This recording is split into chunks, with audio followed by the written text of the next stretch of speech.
Hello दोस्तों, मेरा नाम प्रशांत सागर है और क्रीपी कंटेंट हिंदी में आपका स्वागत है। आज हम बात करेंगे 2010 में आई एक sci fi horror thriller film super hybrid के बारे में, जिसे डायरेक्ट किया है एरिक वैलेट ने। और इस फिल्म की कहानी काफ़ी इंस्पायर्ड है 1977 की द कार फिल्म से। इस फिल्म की कहानी अच्छी है, इसलिए मैं आपको ये फिल्म एक्सप्लेन करने वाला हूँ, तो आप इस वीडियो को एंड तक ज़रूर देखना। तो चलिए अब चलते हैं इसकी स्टोरी की तरफ।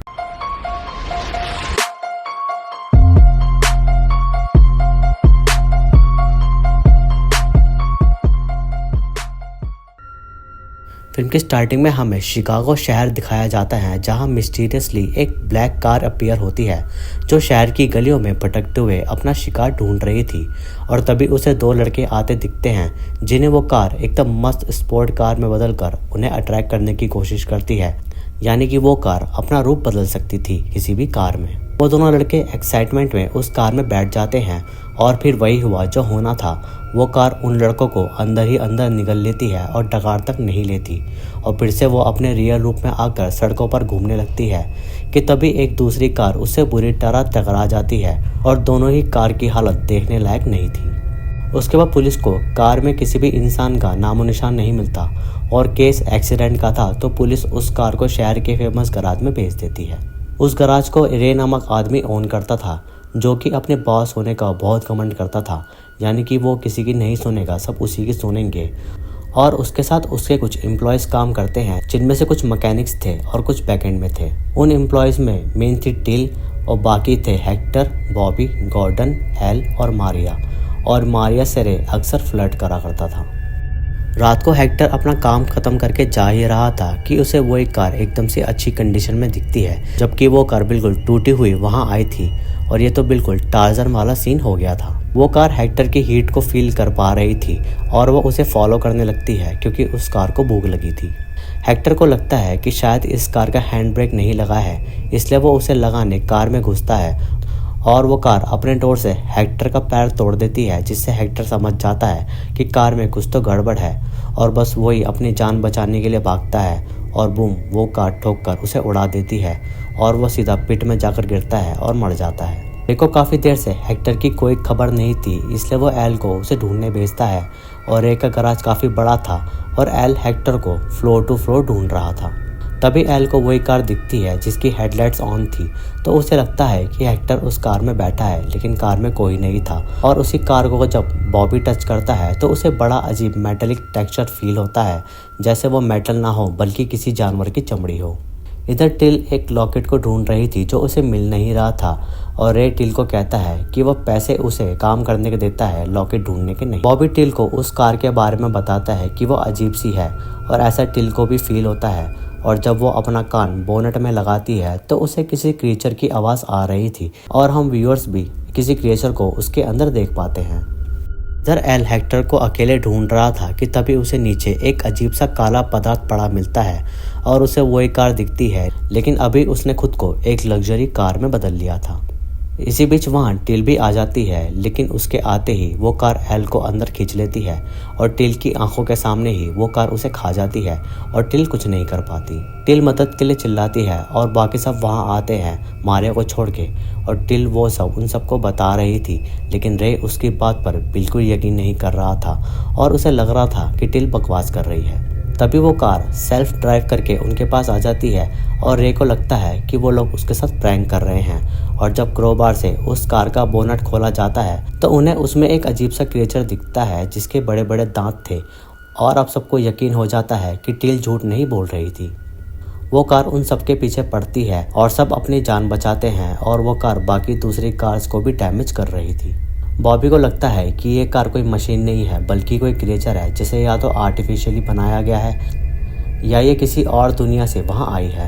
रे हिम्मत करके कार के पास जाता है ताकि वो उसे पुचका कर उसे कंट्रोल कर सके, लेकिन वो कार उसका हाथ ही जला देती है। टिल रे को कहती है कि उन्हें पुलिस को कॉल करना चाहिए, लेकिन रे रिफ्यूज़ करता है क्योंकि उनकी बात पर कोई यकीन नहीं करेगा। डिस्कशन से वो सब आइडिया लगाते हैं कि उस कार को अगर वो पिट में डाल दे तो वो वहाँ से नहीं निकल पाएगी, और इसी काम को करने के लिए रे और बॉबी और गॉर्डन निकल जाते हैं और रे टिल को उस कार पर नज़र रखने को कहता है।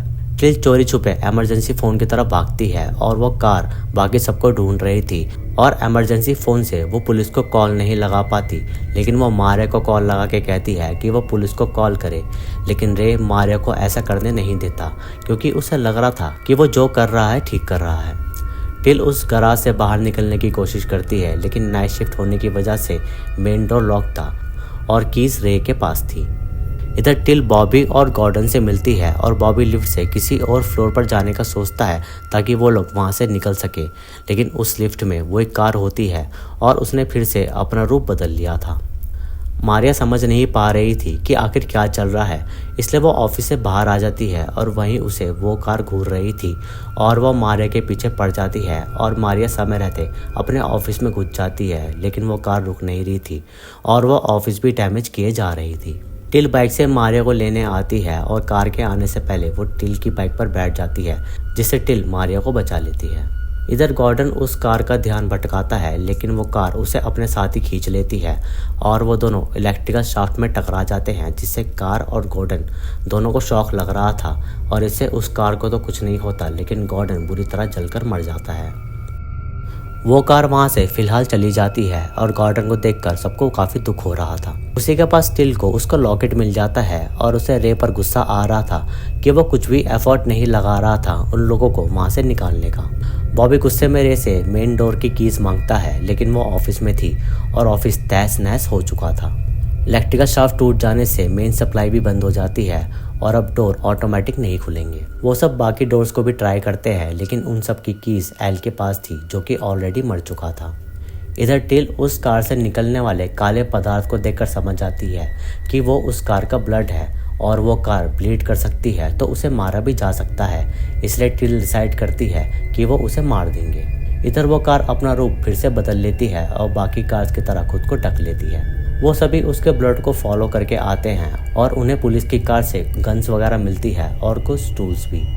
टिल पिट में इलेक्ट्रिसिटी पहुंचाने के लिए उसमें जाती है ताकि वो लोग कार को वहां फंसाकर मार सके, लेकिन वहीं टिल को हेक्टर की डेड बॉडी मिलती है, जिससे वो सब डर जाते हैं। इधर कार उन्हें फिर से ढूंढ रही थी और वो सब वेल्ड वगैरह करके पिट में रॉड्स लगा देते हैं ताकि उस कार या फिर उस क्रेचर को वो स्टैप करके मार सकें।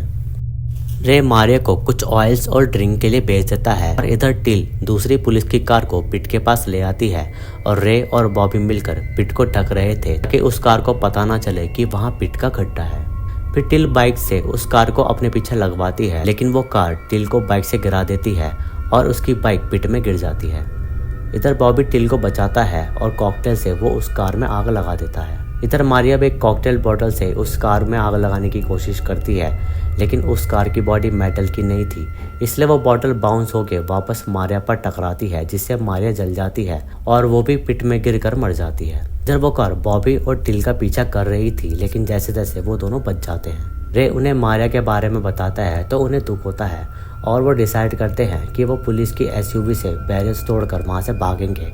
और जैसे ही बॉबी कार में बैठता है तो वो कार विंडो से उसका गला घोट देती है, क्योंकि वो पुलिस एसयूवी भी वही ईवल कार थी और रे उस कार को शूट भी कर रहा था, लेकिन कोई फ़ायदा नहीं होता और वो कार बॉबी को भी खा जाती है। टिल को बॉबी के मरने का बहुत दुख था और वो उसे बचाने के लिए कुछ भी नहीं कर पाई। फिर रे पिट को ढक देता है और वो पुलिस की कार से उस कार को ढूंढ रहे थे और तभी उनकी गैस खत्म हो जाती है और वो कार उन लोगों पर अटैक करती है और टिल को अपने साथ खींच लेती है। पिट ढकी थी तो उस कार को वो नहीं दिखती, इसलिए वो कार पिट में गिर जाती है, लेकिन उसने एक टेंटिकल से टिल को पकड़ा हुआ था। लेकिन उसकी किस्मत अच्छी थी कि टिल उस कार की रूफ पर गिरती है, जिससे उसे कोई डैमेज नहीं होता।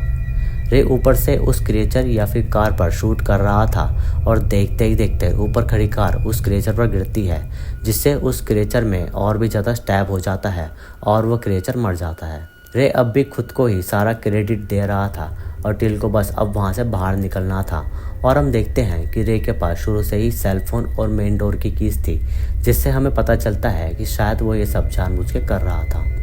टिल वहाँ से बाहर निकल जाती है जहाँ उसका फ्रेंड अपनी कार लेने आता है, लेकिन उसकी कार का बुरा हाल था और इधर रे देखता है कि वहाँ मौजूद काफ़ी सारी कार जिंदा हैं जैसे वो कार थी और वो रे को सब घूरने लगती है, जिससे अब रे की खैर नहीं। इधर लॉकेट में टिल अपनी और बॉबी की फ़ोटो देखती है, जिससे हमें पता चलता है कि वो दोनों कपल थे। इसलिए टिल को बॉबी के मरने का बहुत ज़्यादा दुख था और बस तभी टिल वहाँ से वॉक करके निकल जाती है और बस इतना दिखाते ही ये फिल्म यहाँ ख़त्म हो जाती है। असल में ये क्रिएचर वो कार कैसे बना ये नहीं बताया गया, और जैसे बॉबी बता रहा था कि हो सकता है कि वो हाइब्रिड हो, जिसे आर्टिफिशियली बनाया हो, या वो क्रिएचर किसी दूसरी दुनिया से आया हो जिससे उसमें रूप बदलने की कैपेबिलिटीज़ हो सकता है ये क्रिएचर रे के गैराज में ही बनाया जाता हो, क्योंकि वहाँ और भी कार्स थे और इसलिए शायद रे भी उन लोगों को वहाँ से भागने नहीं देना चाहता था, क्योंकि उसे इन कार्स को फीड करना था। इस फिल्म की कहानी वन टाइम वॉच है, लेकिन इस फिल्म का VFX बहुत ज़्यादा एवरेज है। बाकी आपको ये वीडियो कैसी लगी कमेंट में आप मुझे बता सकते हैं, और ऐसी ही कोई फिल्म भी आप मुझे सजेस्ट कर सकते हैं। आई होप कि आपको ये वीडियो अच्छी लगी होगी। वीडियो अच्छी लगी तो इसे लाइक करें, शेयर करें और कमेंट्स में अपना सुझाव दें। सब्सक्राइब करके बेल आइकन को ज़रूर दबाएं फर्दर वीडियोज़ की नोटिफिकेशन के लिए। इंस्टाग्राम पर मुझे फॉलो करें, लिंक आपको डिस्क्रिप्शन में मिल जाएगा। बाकी मैं मिलूँगा आपसे अगली वीडियो में, तब तक के लिए जय हिंद।